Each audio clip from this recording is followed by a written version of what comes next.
So Nintendo just released Wave 6 of the Mario Kart 8 Deluxe Booster Course Pass, and in my opinion, it is a fantastic culmination of what has now been over a year and a half's worth of DLC. Every track is absolutely phenomenal in terms of gameplay, graphics, and music, and I know I've said this with all the waves that came before it, but this really is the best out of all the waves. It's crazy how much Nintendo has improved upon their previous work with every wave of this DLC. But with all these tracks being so good, that begs the question one last time, which of them is the best? And that's what I'm going to be answering in my ranking of all the Wave 6 courses in the Mario Kart 8 Deluxe Booster Course Pass. Keep in mind, as always, that this video is comprised entirely of my opinions and is in no way the objective best ranking of the Wave 6 courses. So if you guys have a different ranking for the tracks, make sure to let me know down in the comments below. I would love to see what you guys think of this final wave. And if you like this video, consider subscribing, as with all 96 courses finally in Mario Kart 8 Deluxe, I do have a few more ranking videos planned for the future. But now, with all that out of the way, let's roll the intro and get into my ranking of all the Wave 6 courses in the Booster Course Pass.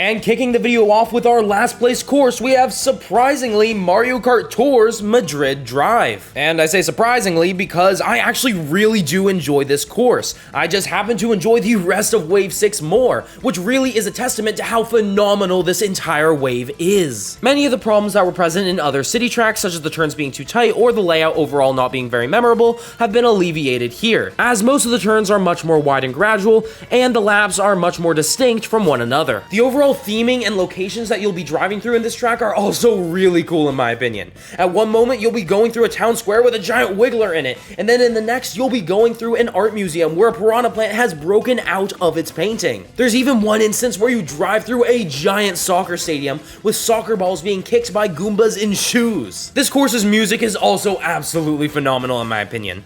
The main theme is pretty great as it is, but there's also the museum theme, which is a somewhat more toned down version of it, and there's even the soccer stadium theme, which replaces the guitars with a dramatic choir, and it really does so much to add to the overall theming. Graphically, I honestly feel like this course could look a little bit better, at least compared to the rest of Wave 6. The road texture looks absolutely phenomenal and is, in my opinion, one of the best textures in the game. However, many of the textures on the buildings don't really look that great, although they do look a lot better than the vast majority of other city tracks. What's crazy to me though is that even though, in my opinion, this is the worst looking course in Wave 6, it looks so much better than many of the Wave 1, 2, and arguably 3 courses. There really is a night and day difference when you look back at Wave 1 and compare it to this final wave. And speaking of night and day difference, one thing I will say that makes this next track look a little bit better is that it is set at night. And that course is our other city track for this wave, Mario Kart Tour's Rome Avanti. I've said it before and I'll say it again, nighttime courses look so good in Mario Kart 8's lighting engine, and Rome Avanti is no different. Couple that with the fact that many of this course's textures look on par with the base game,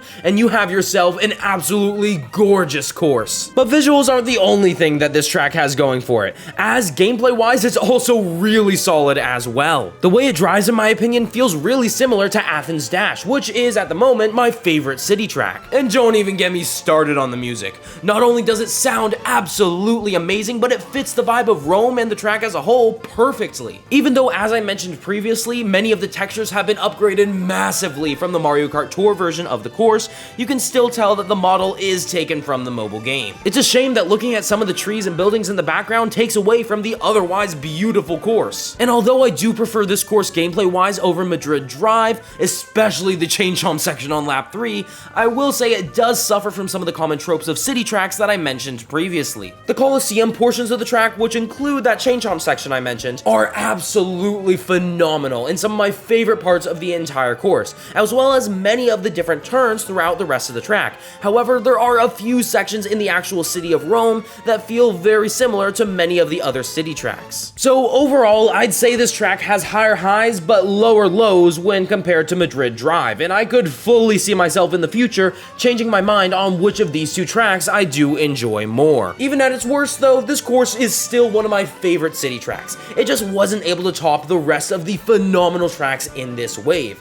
And speaking of the phenomenal tracks in this wave, our 6th place spot goes to Mario Kart Wii's Daisy Circuit. Going into Wave 6, I was really expecting to rank this course higher. However, overall, I just love the rest of the courses more, and there are a few problems I do have with this version of Daisy Circuit. Graphically, the track is nothing to scoff at. It would have easily been the best looking course in many previous waves. However, I will say you can once again still tell that that model is ripped straight from Mario Kart Tour with very little alterations. The textures and lighting look so good, but that model is just not there. Giving credit where credit is due though, I will say that skybox with the sunset looks so good. It might be one of my favorite skyboxes in the game. Gameplay wise, the course is also pretty solid. The only real changes that have been made is that there's a ramp after the tunnel and there's now a few new boost panels when you go around the lighthouse, but other than that, it plays very similar to the original Mario Kart Wii version, which was a really fun course and it's still really fun here. The shortcut where you go through a building at the start also now has a glider ramp at the end, which I always thought would be a fantastic inclusion should this come to a modern Mario Kart game. So overall, this is a really fun course. However, it's nothing really too special in my opinion. But the thing that bothers me the most about this track is its music. Don't get me wrong, it still is a beautiful arrangement of the original Daisy Circuit theme, and there are many portions of this song that benefited greatly from having live instruments. However, the main section, which is now done by, I believe, a flute and potentially some sort of xylophone, I'm not exactly positive on what the instrumentation is here, it sounds great, but it does not beat the piano of the original version of this song. It just sounded so clean back in Mario Kart Wii, and I would have loved to hear a live piano performing this portion of the song in Mario Kart 8 Deluxe instead of this instrumentation choice that we got in this version of the course. And it honestly is such a shame because the original Daisy Circuit theme is still one of my favorite Mario Kart songs of all time, and I really wish they would have been able to make it even better in this version.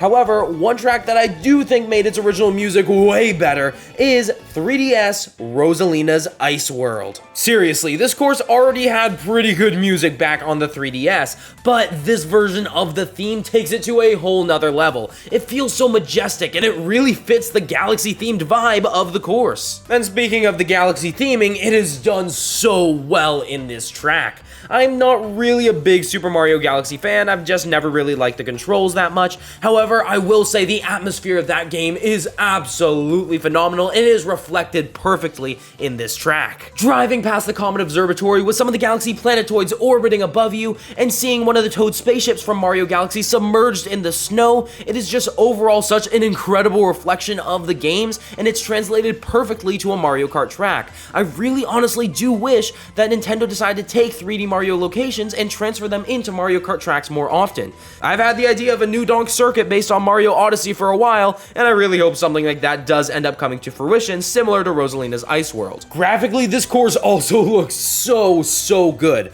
I honestly wouldn't be fazed if this was part of the base Mario Kart 8 game. I don't know if the course being made out of ice just lends itself better to Mario Kart Tour's modeling style, but it really does look appropriate here. And the texture work, as with the rest of this wave, is just absolutely superb, down to the smallest details and little reflections in the ice. And going into the course's gameplay, it's just fun. I really enjoy racing on this track, and it drives so well, which I was honestly pretty surprised about. I did not find this course very memorable at all from playing Mario Kart 7 on the 3DS, but it is already one of my favorite tracks in this game now. And taking that fact into account, it's crazy that it's only at the 5th place spot on this list. The addition of half pipes also makes this course even more fun in my opinion. I may be in the minority here, but I personally love Mario Kart 8 Deluxe's half pipes. I feel like they're so satisfying to go off of, and I absolutely love them in this course as well. The only problem I have with this course isn't really that much of a problem at all, but on the long turn towards the start of the track, if you don't take it incredibly tight, your camera can end up facing at a little bit of a weird angle that makes it a little bit difficult to see what's in front of you. However, that's not really the course's fault, that's just Mario Kart 8 Deluxe's camera movement, and it kind of needs to be that way,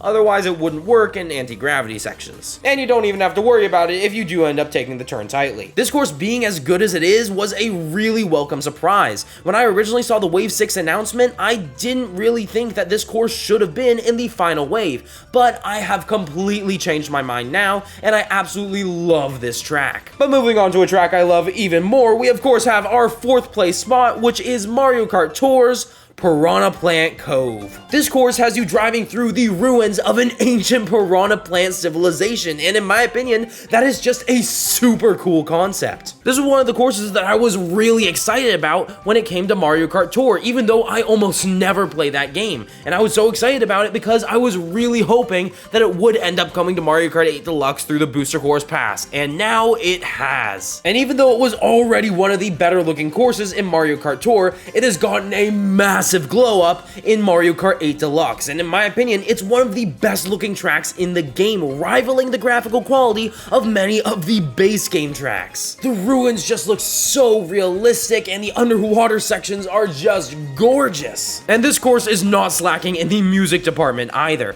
The original composition for Mario Kart Tour sounded so good already, and hearing this Mario Kart 8 Deluxe arrangement, which stays pretty faithful to the original Tour version, but it's now recorded with live instruments, it takes it to a whole new level. I feel like I've been saying this about the music with every track, but it just perfectly fits the vibe of the course. The exploratory nature of it just sounds perfect for it. The Mario Kart band and its composers and players have done such a phenomenal job across the entire Booster Course Pass, and even with some of the tracks not necessarily being the best, the music has been some of the most consistently good I have seen in any Nintendo game. Gameplay-wise, the course is amazing once again as well. Every portion of it just flows perfectly into one another, with the only real issue being, as you probably just saw on screen if I did end up timing this correctly, you can technically trick off of one of the trick ramps into a thwomp, which then will cause you to stay attached to the thwomp. I'm pretty sure this is just an issue with the thwomp's collision, and it can happen on other courses, but it happened to me while recording gameplay for this, and I just thought I'd point it out. But everything from the ruins themselves, to the jungle areas with piranha plants surrounding you,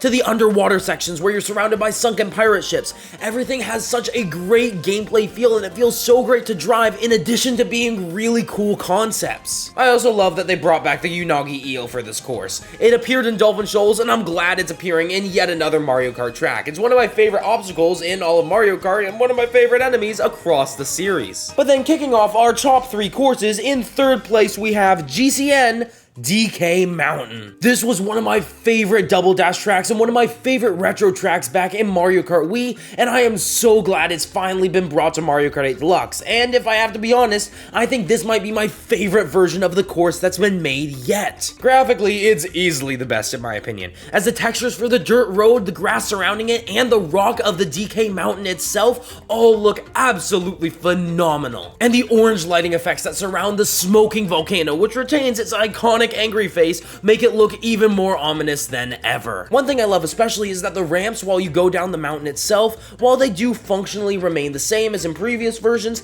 they now are integrated into the rock of the mountain itself, and overall they look so much better this way in my opinion. Gameplay wise, this course is just as fun as ever, and our worries have also been put to rest from the Wave 6 trailer. Even though there is a fence around the gap towards the middle of the course, the gap jump is still possible and arguably even more fun than in the Mario Kart Wii version. And still, nothing beats going down the mountain itself. With all of its bumps and possible tricks, it is just overall a good time all around, especially with the implementation of Mario Kart 8's style of half pipes, which once again, I am a big fan of. The only thing I'm a little bit annoyed about with this course is the bridge towards the end. Even though it does wave, it's for some reason really difficult to get a trick off of it. You can only trick off of very specific places on it instead of most of the places you would think you would be able to trick on a wavy bridge, which is a little bit annoying, but only a minor inconvenience at most. The music of the course does stay relatively faithful to its original Mario Kart Double Dash and Wii rendition, which I do appreciate. However, I would have honestly preferred if they added in some horns to it.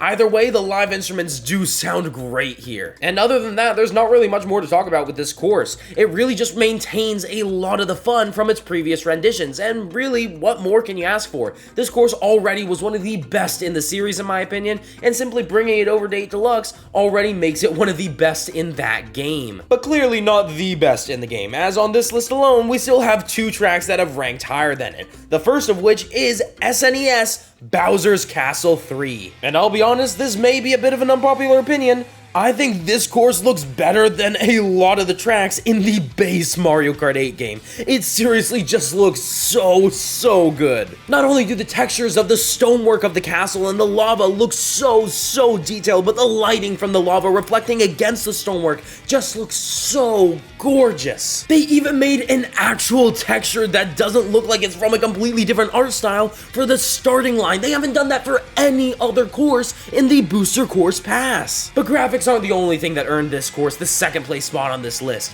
as the gameplay is amazing as well. This course got the full GBA Cheeseland and Ribbon Road treatment in being transferred from 2D to 3D, and it turned out so good. For one, a huge chunk of the track has now been elevated to be in anti-gravity, which fits really well. And you're even able to drive along the pillars towards the latter portion of the track, which is pretty difficult on higher speeds. However, it does reward you with an extra item box. All the turns have also been scaled perfectly to be so satisfying to pull off in Mario Kart 8 Deluxe, even if they're still pretty sharp, as they've maintained them being 90 degrees from the SNES version of the track. And the music is such an amazing remix of the original song, putting it into a rock metal style that perfectly fits the Bowser's Castle vibe. I only wish we got more Bowser's Castles in the Booster Course Pass, as this one alone is so much better than the one we already had in Mario Kart 8, which I did honestly enjoy quite a bit, but this really just blows it out of the water, and I would have loved to see what they could have done with other Bowser's Castle remakes. This course is honestly just near perfect, with almost every moment being incredibly engaging and just so much fun overall. I mean, how can you top that? Well, I'll tell you how. You bring back one of the arguably best courses that has ever come out of the Mario Kart series and make it possibly even better than ever.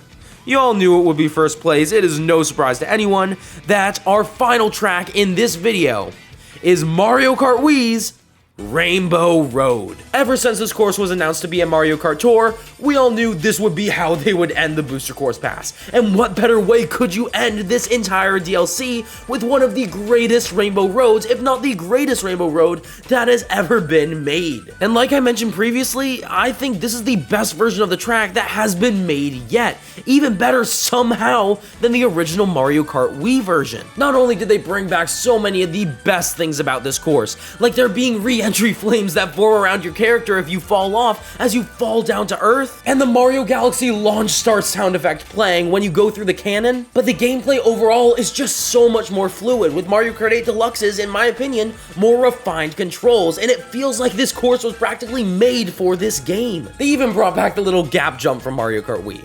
Honestly, I feel like this course entirely embodies what a Rainbow Road should be. It's difficult, but only in a way that makes it so much more fun, that makes it so satisfying when you finally learn how to tackle all the turns and jumps. And the course has also gotten a massive visual glow up as well. The main rainbow texture is almost like a mashup of the original pastel colored one from Mario Kart Wii and the absolutely gorgeous one from 3DS Rainbow Road back in Wave 3 of the Booster Course Pass. Not to mention there are now a bunch more planets and celestial bodies across the entire track, and it really seems to have taken the idea that 3DS Rainbow Road had of being set in our solar system and just taken it up to an 11. And the music is just absolutely incredible. It keeps so much of the energy of the original and just injects it with even more of that Mario Kart 8 big band, big music feel. Hearing those trumpets blaring as you go off of half pipes and go through the cannon, there is seriously nothing in this game that can replicate that feel. This isn't even my favorite course in Mario Kart history, and yet I am absolutely positive, without a shadow of a doubt, that this was the perfect way to end the Booster Course Pass. No course could have been as fantastic an ending as this one was. This entire DLC has been such an insane journey, from Wave 1, back when I had less than 300 subscribers, all the way up through this final track in Wave 6, where I now have over 4,000. It is absolutely insane the amount of support you guys have shown, and it legitimately does mean so much to me. But at the end of the day, this entire video has been pretty much all just my opinion. So what do you guys think? Do you think Mario Kart Wii's Rainbow Road is a horrible course and I should have put that in last place? Make sure to let me know down in the comments below, and if you liked the video, then why don't you go down and like it. If you got all the way to the end, you probably did enjoy it enough to press the like button. And if you want to see more rankings and content like this, make sure to subscribe so you get notified whenever I upload more videos. But with all that out of the way, thank you all so much for watching. I'm Jacob with the Game Block, signing off.